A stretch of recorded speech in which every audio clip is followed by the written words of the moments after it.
ঘটনা, ওয়াশিংটনের হিলটন হোটেলে মার্কিন প্রেসিডেন্ট ডোনাল্ড ট্রাম্পের নৈশভোজে বন্দুকবাজের হামলা। সাংবাদিকদের সঙ্গে নৈশভোজে ছিলেন ডোনাল্ড ট্রাম্প। 5 থেকে 8 রাউন্ড গুলি চালানো হয় বলে সূত্রের খবর পাওয়া যাচ্ছে।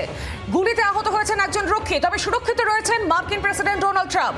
গুলি চালানোর পরে মার্কিন প্রেসিডেন্টকে সরিয়ে নিয়ে যান তার নিরাপত্তা রক্ষীরা। আতঙ্কে নৈশভোজের অতিথিরা টেবিলের তলায় লুকিয়ে পড়ে। বন্দুকবাজকে আটক করেছে মার্কিন সিক্রেট সার্ভিস, এমনই সূত্রের খবর। কড়া নিরাপত্তার মধ্যে কিভাবে বন্দুকবাজ ঢুকে পড়ল, এই নিয়ে উঠছে নানা প্রশ্ন।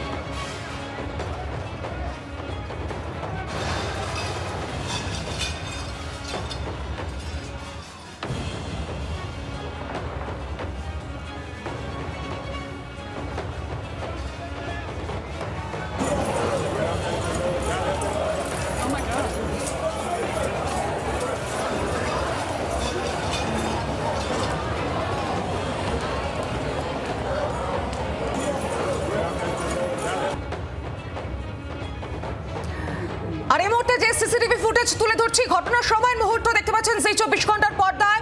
মার্কিন মুলুকে ভয়াবহ ঘটনা, ওয়াশিংটনের হিলটন হোটেল, সেখানে মার্কিন প্রেসিডেন্ট ডোনাল্ড ট্রাম্পের নৈশভোজের আয়োজন করা হয়েছিল, সেখানেই বন্দুকবাজের হামলা। সাংবাদিকদের সঙ্গে নৈশভোজে ছিলেন ট্রাম্প, বহু অতিথিরা সেখানে উপস্থিত ছিলেন এবং 5 থেকে 8 রাউন্ড গুলি চালানো হয়, এমনই সূত্রের খবর পাওয়া যাচ্ছে। গুলিতে আহত হয়েছেন একজন রক্ষীও, তবে সুরক্ষিত রয়েছেন মার্কিন প্রেসিডেন্ট ডোনাল্ড ট্রাম্প। আর এই যে গুলি চালানোর ঘটনার মুহূর্ত, আপনাদের সামনে সিসিটিভির সেই ফুটেজ তুলে ধরছি। মার্কিন প্রেসিডেন্টকে সেখান থেকে সরিয়ে নিয়ে যান তার নিরাপত্তা রক্ষীরা, তবে নৈশভোজের অতিথিরা ভয়ে টেবিলের তলায় লুকিয়ে পড়েন। ভয়াবহ সেই কাণ্ড। এই মুহূর্তে জি 24 ঘন্টার পর্দায় সেই সিসিটিভি ফুটেজ আপনাদেরকে দেখাচ্ছি, প্রত্যেক মুহূর্তের আপডেট দিচ্ছি। কড়া নিরাপত্তার মধ্যে কিভাবে বন্দুকবাজ ঢুকে পড়ল, এই নিয়ে উঠছে নানা প্রশ্ন। আর বিস্তারিত জানি, সঙ্গে সরাসরি রয়েছেন প্রতিনিধি বিক্রম দাস। বিক্রম, ভয়াবহ ঘটনা, একজন মার্কিন প্রেসিডেন্ট, তার নিরাপত্তা থাকে আঁটো-সাঁটো, সেখানে এই বন্দুকবাজের হানা।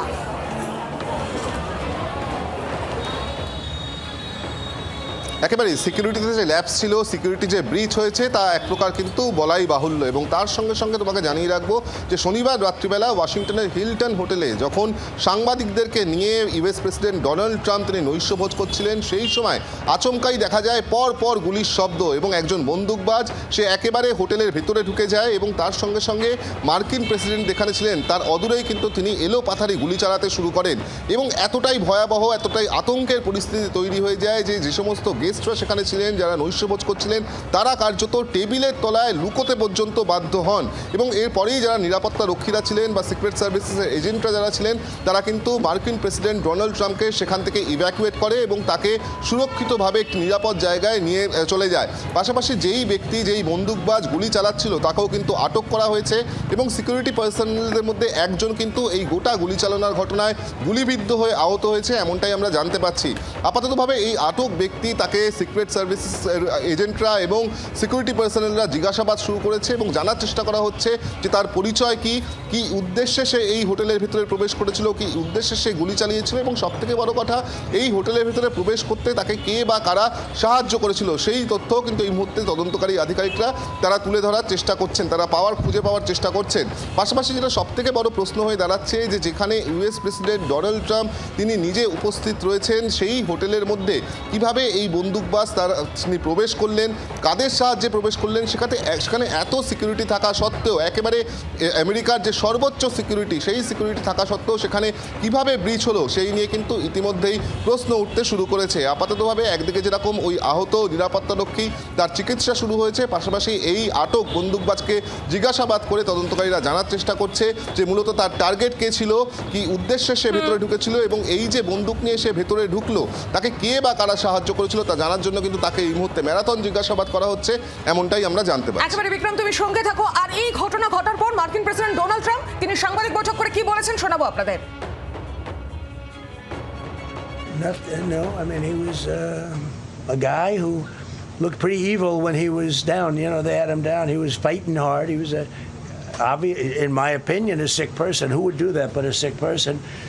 But I think you're going to find everything about him. No reason to talk about it now. But tomorrow at this time, long before this time, you're going to know a lot of things about him. They seem to think he was a lone wolf.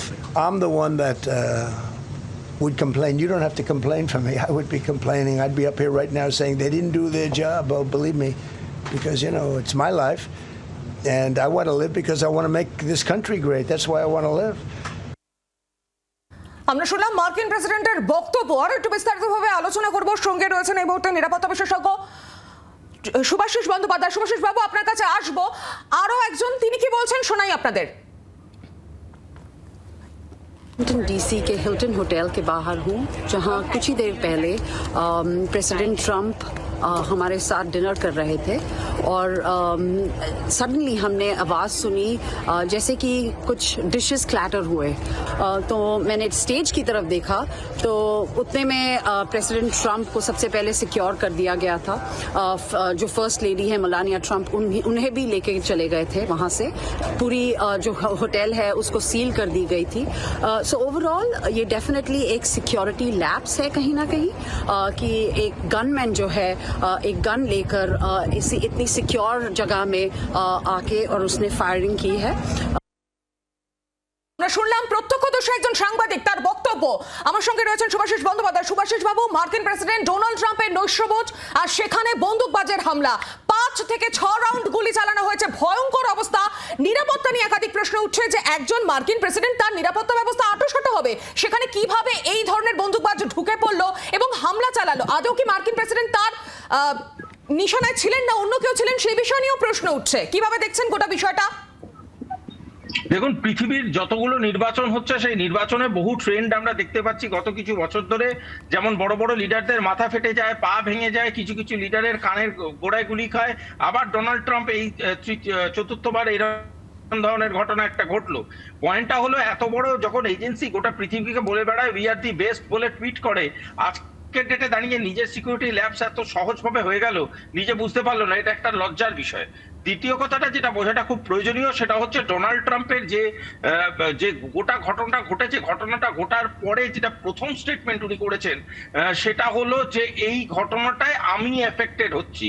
উনি একবারের জন্য এটা বলার চেষ্টা করেননি যে এটা US সিকিউরিটির মুখে একটা বড়সড় চুনকালি।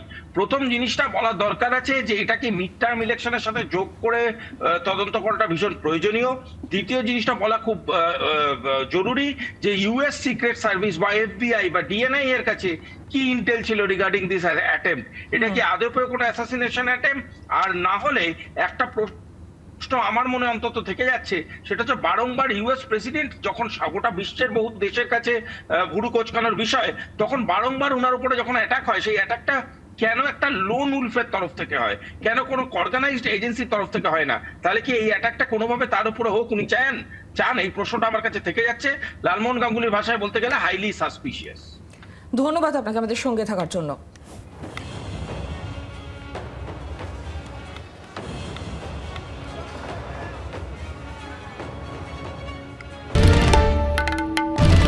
বাংলার আওয়াজ, বাঙালির আবেগ, জি 24 ঘন্টা।